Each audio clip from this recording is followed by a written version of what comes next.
Salut Caro, Hello Lucas! comment ça va? Écoute, ça va bien depuis la maison, mais voilà, en forme, donc c'est l'essentiel. Un petit peu comme beaucoup de monde hein, en ce moment, Et oui, tous à la maison, stay at home comme ils disent. Hein. exactement, on n'a pas le choix. Ma foi, c'est pour notre bien. Exactement, bah, parfait, ravi de t'accueillir. Bah, ce sera le septième épisode de la Casa de Starter. Donc avant de commencer, je te propose peut-être de te présenter et puis de présenter ton activité. Ok, bah écoute, ça me fait bizarre de me présenter. Donc, bah, moi, c'est Caroline. Euh, j'ai quoi? J'ai 43 ans, ouais, j'aurai 44 ans au mois de novembre. Je sais jamais mon âge. C'est un truc pour moi qui a vraiment très, très peu d'importance. J'adore les montagnes, donc j'ai vraiment de la chance parce que finalement je vis à deux endroits qui sont entourés de montagnes. Donc le Val de Travers, ma première station, et puis je passe passablement de temps également à Haute-Nada dans le Valais. J'ai pas d'enfant, c'est un choix décidé depuis maintenant déjà plusieurs années. Par contre, j'ai une montagne de petits neveux et de petites nièces, c'est 8 au total, donc du coup, je ne m'ennuie pas. Et puis, quand j'en ai marre, c'est bien, je peux les laisser à leurs parents, donc c'est parfait. Donc voilà qui je suis. Après, ben, qu'est-ce qu'on peut dire de moi? Je crois que je suis un petit peu hyperactive, comme mon cher mari Dan.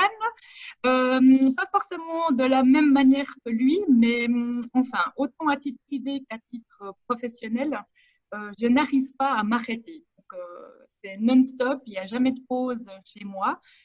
Les week-ends, le soir, je n'arrive pas à prendre un petit moment pour rester calme dans le canapé. Ça, c'est quelque chose qui n'existe pas chez moi. Pourtant, j'essaye, je me bats. Je dis que je suis hyperactive parce qu'en plus de ça, bah, jusqu'à présent, je travaillais pour trois entreprises jusqu'à fin janvier. Et puis là, j'essaye de réduire un petit peu. Donc, je suis passée de trois entreprises à deux entreprises. Donc, c'est bien, je m'améliore. Enfin, j'essaye. Je ne sais pas si c'est vraiment à mieux parce qu'il me semble que je travaille encore plus qu'avant. Mais bon.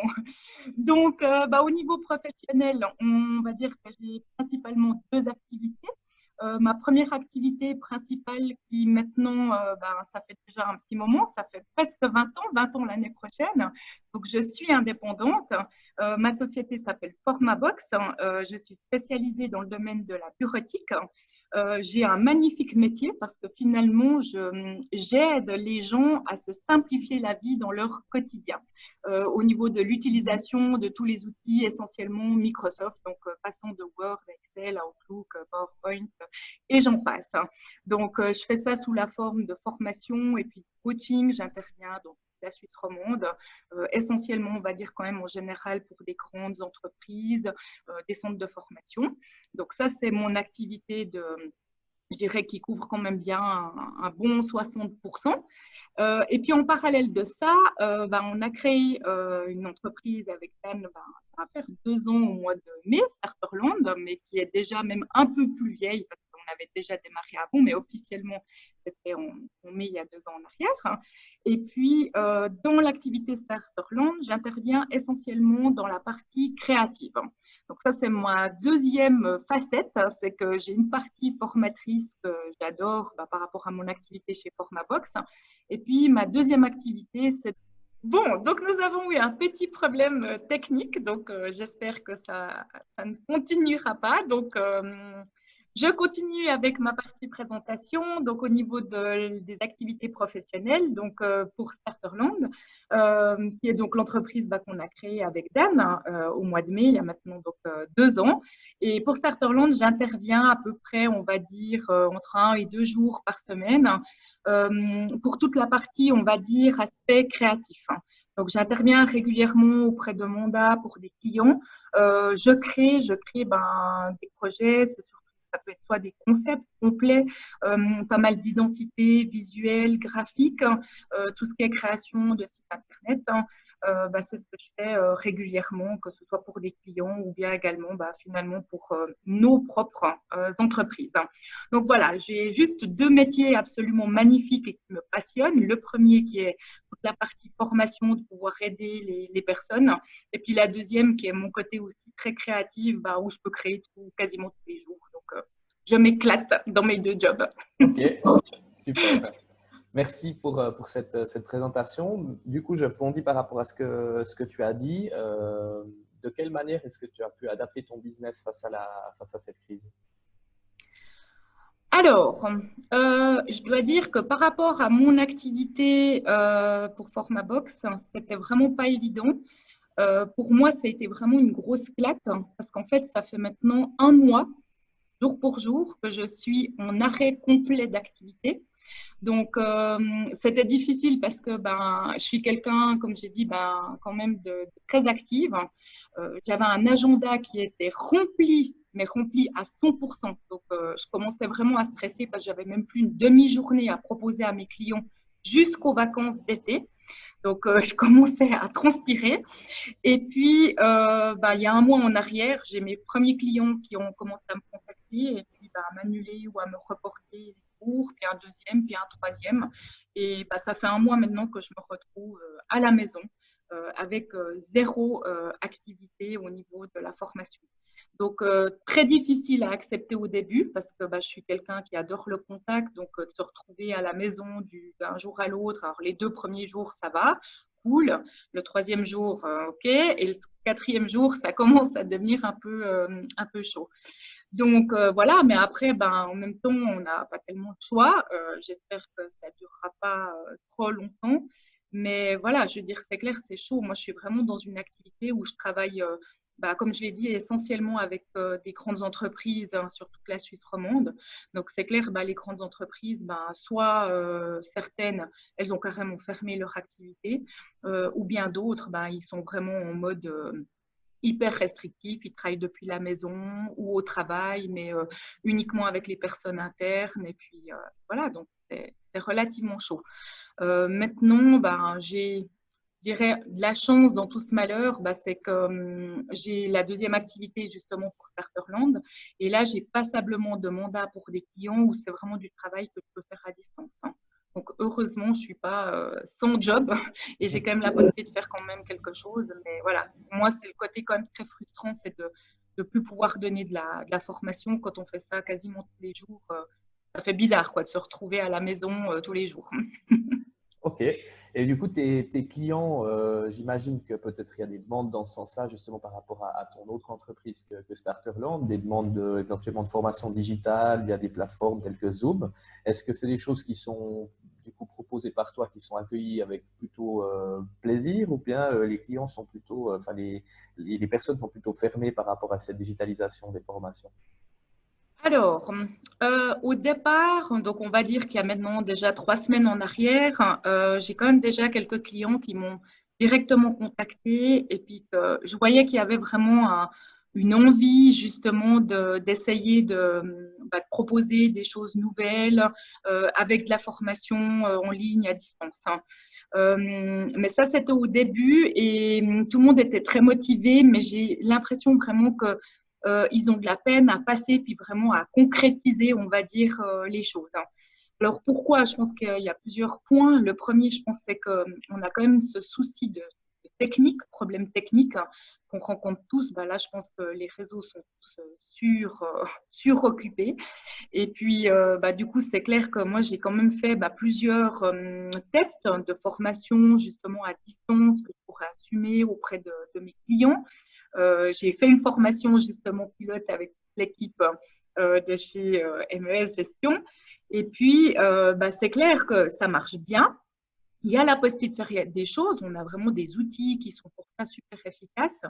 Après, c'est clair qu'il y a quand même toujours la contrainte des problèmes techniques, que ce soit autant de mon côté que des personnes finalement qui sont en face. Est-ce que on a un bon débit? Est-ce que le son coupe ou la vidéo, etc. Donc cette partie-là, elle n'est pas évidente. Après, il y a certaines entreprises, dans les grandes entreprises, où ils ne peuvent pas non plus installer n'importe quel programme. Ils n'ont pas les autorisations pour installer des programmes. Donc ça peut aussi poser problème. Donc, mais voilà, on voit que les gens, ils ont envie de faire quelque chose, mais ça démarre, mais très, très gentiment, on va dire. Alors là, je commence sérieusement la semaine prochaine. J'ai un centre de formation, un gros centre de formation sur le canton de Vaud, qui sont aussi complètement à l'arrêt. Et eux qui arrêtent maintenant, ils m'ont annulé encore toutes les formations jusqu'à fin mai. Donc, il y en a encore pour un moment, à mon avis. Et puis là, justement, on va lancer des capsules de bonnes pratiques sur les programmes Word, Excel, etc., à raison d'une capsule par semaine, d'une heure de temps. Puis ça sera à chaque fois des conseils sur Word, sur Excel. Donc ça démarre lundi. Donc voilà, donc petit à petit, je pense que ça va gentiment prendre. Il faut tester, il faut voir, mais ça ne se fait pas comme ça, je dirais, même si les outils sont là, ça ne se fait pas en 2 secondes, je dirais, surtout avec des grandes entreprises. Ok. Et par rapport à la situation, on attend que ça prenne. C'est clair qu'il y a toujours une certaine peur, une certaine angoisse pour les personnes qui sont indépendants ou voilà, tous les starters. Est-ce que le plan d'aide de la Confédération qu'on entend, donc ce qui est mis en place par la Confédération, c'est rassurant pour toi ou pas? Et est-ce que tu peux en bénéficier dans le cadre de ton business ou tu fais justement partie des oubliés du système, comme on les appelle en ce moment? Alors, comme tu l'as dit, je fais partie des oubliés du système, ou bien comme Guy Parmelin l'a dit, je fais partie des lacunes du système, donc ça fait très plaisir. Bon, aujourd'hui, ça me fait rire, mais c'est vrai qu'il y a une semaine en arrière, j'étais vraiment au creux de la vague. Voilà, c'est vrai, comme je l'ai dit, moi, ça fait quand même déjà un mois que j'ai plus d'activité, donc je veux dire, je passe vraiment d'un chiffre d'affaires à 0 francs. Et puis, j'ai contacté justement la fameuse hotline la semaine passée pour leur demander, leur expliquer ma situation. Donc, moi, je le rappelle, je suis vraiment indépendante. Et puis, le souci, effectivement, c'est que vraiment, je peux profiter d'aucune aide, simplement parce qu'en fait, finalement, au niveau de mon activité, je ne fais pas partie des activités qui sont obligées de fermer en fonction finalement de ce que la Confédération a défini. Donc, je pourrais continuer à travailler, mais le problème, c'est que moi, j'ai plus un client qui veut me donner une formation pour l'instant.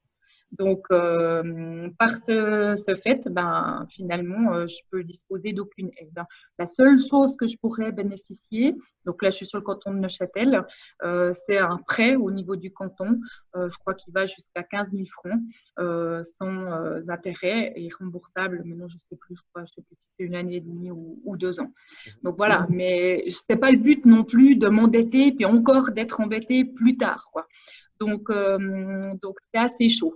Maintenant, à part ça, un spécial merci quand même à mes clients parce que ça fait 20 ans que je suis indépendante. J'ai quand même des entreprises avec qui je travaille, certaines carrément depuis le début de mon activité.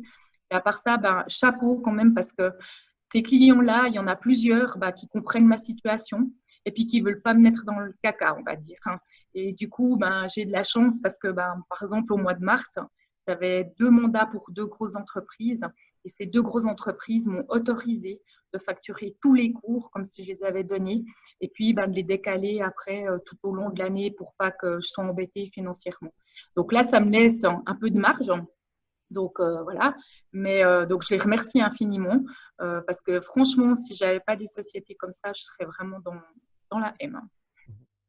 Du coup, ça c'est clair que c'est des beaux gestes. Donc, est-ce que pour toi, un des points positifs de cette crise, on le constate sur plein de domaines, c'est la solidarité? Ça, c'est clair. Je pense que c'est vraiment quelque chose, ça fait plaisir à voir, mais dans beaucoup de domaines, c'est vrai qu'avec tout ce qui se passe actuellement, je pense qu'il y a ce côté solidarité qui est super important. Voilà, effectivement, qu'il faut vraiment pouvoir aider un maximum de personnes. Parce que finalement, c'est pas 1, 2 personnes qui sont embêtées, c'est qu'on est tous embêtés, je veux dire. Donc, c'est clair, la solidarité, elle est vraiment primordiale dans ces moments-là. Et puis, ça fait du bien aussi de ne pas se sentir seul finalement. Donc, ouais. Et Ça, du c'est coup, vrai. ouais. Et du coup, est-ce qu'il y a pour toi une lacune en fait? Est-ce qu'il y a un autre pays dans lequel il fait mieux vivre en tant qu'indépendant, ou est-ce que c'est vraiment propre à la Suisse cette lacune, enfin ces personnes dont tu as parlé avant que Guy Parmelin appelle des lacunes du système? Est-ce que c'est propre à la Suisse ou est-ce qu'il y a qu'il y a quelque chose justement un point positif, c'est qu'on va devoir améliorer certains aspects, ou c'est comme ça partout? Alors, écoute, en tout cas, en Suisse, je ne sais pas, hein, ça, c'est la situation actuelle, hein. Parce que cet après-midi, ben, justement, il y a encore là, ben, il y aura un message nouveau du Conseil fédéral, hein. Donc, on verra. Il y a deux, trois personnes qui m'ont dit qu'il faut écouter parce qu'apparemment, ils vont encore lancer des informations par rapport justement aux petites entreprises. Donc, on verra si ça bouge un peu. C'est clair que, ben, en Suisse, en tout cas, je pense que si on était dans un confinement total, ça changerait la donne. Parce que là, je pense que je pourrais profiter de quelque chose. Après, tu vois, je ne connais pas tous les systèmes qui sont mis en place dans chaque pays. Et quand je compare, par exemple, en tout cas, j'ai l'impression qu'en France, en regardant ce qui se passe à la télévision, alors c'est différent parce qu'ils sont dans un confinement total, mais apparemment, tout le monde quand même est aidé, ce qui n'est pas le cas chez nous. Mais je pense que c'est vraiment dû à ce confinement qui, chez nous, n'est pas un confinement total. Donc, du coup, c'est aussi pour ça. Ok. Comment est-ce qu'on surmonte, quel est ton conseil ou astuce du jour pour surmonter un petit peu la peur de perdre son business en ce moment? Écoute, dans les astuces, qu'est-ce que je pourrais dire? Je pense que déjà une première astuce, justement, c'est pas évident de rester finalement à la maison, surtout quand on a des activités où on bouge beaucoup. Donc, je pense en tout cas pour moi, la première chose, c'est quand même d'avoir un rythme sur la journée. Donc, ce rythme, ben, il passe déjà le fait de ne pas se lever, de rester en pyjama du matin jusqu'au soir, hein. Et finalement, ben, moi, je me lève, j'essaye toujours de faire une activité quand même sportive le matin avant de démarrer ma journée de travail, de la gym ou aller courir un petit coup, prendre l'air, hein. C'est vrai que j'ai remarqué vraiment avec des journées de travail comme ça, quand on est à la maison, en fait, comme je ne bouge pas, je sais pas, j'ai mal aux jambes, j'ai mal partout, je suis courbaturée. Donc, c'est vrai que c'est super important quand même de prendre l'air et puis de bouger. Donc, le rythme, il est important. Bah, essayer de s'arrêter, de prendre quand même des pauses à midi, un petit coup le matin. Je ne suis pas le bon exemple parce que je ne prends pas beaucoup de pauses, mais enfin, j'essaye de m'améliorer. Donc, le rythme. Après, je pense aussi, c'est super important, c'est vraiment d'essayer de différencier. Finalement, on est tout le temps à la maison, tous les jours. Donc, je pense que c'est important de différencier quand même la semaine du week-end. Donc, moi, j'essaye vraiment de me dire que le week-end, je ne travaille pas. Alors, ça, c'est un des avantages par rapport à la crise qu'on vit actuellement. C'est que finalement, avant, je bossais tous les soirs quasiment et presque tous les week-ends. Et là, je redécouvre mes week-ends et mes soirées. Donc, ça, c'est le côté, on va dire, positif dans tout ce qui se passe. Mais c'est vrai que là, vraiment, je me force à me dire, voilà, la semaine, je bosse, mais le week-end, c'est pour moi et je fais autre chose. Je fais vraiment des choses qui me font plaisir, mes loisirs. Mais voilà, j'évite vraiment de travailler le week-end. Et puis le soir, bah, pareil, j'essaye aussi de garder mes soirées. Donc, c'est bien, on peut profiter avec mon cher mari, on passe un peu plus de temps ensemble. C'est pas mal. Donc, différencier semaine, week-end, bah, bouger, faire du sport. Et puis, bah, éviter aussi, je pense, de trop regarder l'actualité. C'est important de suivre, mais voilà, je veux dire, au bout d'un moment, ça devient une psychose. Donc, nous, voilà, on regarde un petit coup les news à midi et puis un coup le soir, mais on n'est pas non plus tout le long à écouter tout ce qui se passe dans le monde entier. Voilà. Ok, parfait, super. Bah, merci beaucoup pour tous ces éléments et puis de t'être livré comme ça sur ton business et puis sur la situation. Donc du coup, on croise les doigts pour que les prochaines annonces du Conseil fédéral aillent dans le sens des indépendants qui sont comme toi, qui sont un peu les oubliés du système, malheureusement. Ouais. Et puis, oui, J'aurais peut-être encore un dernier conseil, parce que moi, je l'ai fait la semaine passée. J'ai eu vraiment, comme je disais, là, un petit moment ce creux, la vague, là, où tout d'un coup, on se dit, ouais, ça va peut-être pas durer que 3 semaines, un mois, mais on ne sait pas, peut-être 2 mois, 3 mois. Puis là, j'ai quand même commencé à me dire, ouais, mais qu'est-ce qui va se passer financièrement, quoi, parce que voilà, quand il n'y a plus rien qui rentre. Donc, moi, la semaine passée, ben, j'ai repris finalement mon document où j'ai toutes mes entrées d'argent, que ce soit combien et de sorties d'argent, aussi bien à titre privé qu'à titre professionnel. Et puis, j'ai vraiment regardé et j'ai fait vraiment mon scénario le plus critique, le plus catastrophique. Donc, en me disant, voilà, si vraiment il n'y avait aucune activité dans ces prochains mois, comment ça se passe? Donc, j'ai tout revu, mes dépenses à la baisse, tout ce que j'avais pas besoin, je l'ai retiré. On s'est vraiment, avec Monsieur Noël, vraiment fait un budget où on se serre la ceinture. Hein. Mais le but, voilà, c'est vraiment de tenir. Et puis, c'est le côté où ça m'a quand même rassurée.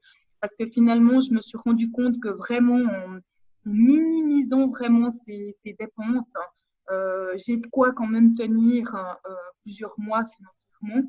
Donc, maintenant, je croise les doigts. Il ne faut pas non plus que ça dure 5 mois, 6 mois, parce que là, c'est une autre histoire. Mais voilà, disons que c'est vrai que je n'avais pas fait ça. Et là, vraiment, le fait de vraiment tout décortiquer, tout ce qu'on dépense par mois, ce qu'on doit payer, qu'est-ce qu'on peut retirer, qu'est-ce qu'on ne peut pas, parce qu'il y a des choses qu'on ne peut pas retirer, je veux dire, certaines charges. Mais voilà, on doit continuer à les payer. Mais voilà, tout ce qui est inutile, et c'est là que je me suis rendu compte que c'est de la folie, tout ce qu'on dépense comme argent. donc, donc voilà, donc ça fait du bien. Et moi, franchement, ça m'a quand même rassurée justement en me disant, bon, voilà, c'est faisable avec quelques petites entrées d'argent que je peux avoir à droite, à gauche par rapport justement à des formations que je peux donner à distance. Et puis vraiment, en réduisant un maximum les dépenses, j'arrive à tenir jusqu'à à peu près tant de mois. Donc ça permet quand même aussi de voir un peu où on va et puis d'être un peu plus rassuré. Ok, Voilà. super, magnifique, top, beau conseil. Parfait, merci beaucoup. Merci Lucas, C'était cool. Contente d'avoir participé. Ben oui, content que tu aies pu participer aussi. Et puis, du coup, je te souhaite tout de bon pour la suite pour toi et ton business. Et Ça puis, marche, merci. on se revoit très bientôt. Cool. Allez, à la prochaine. Bientôt. Ciao, ciao. Ciao, ciao.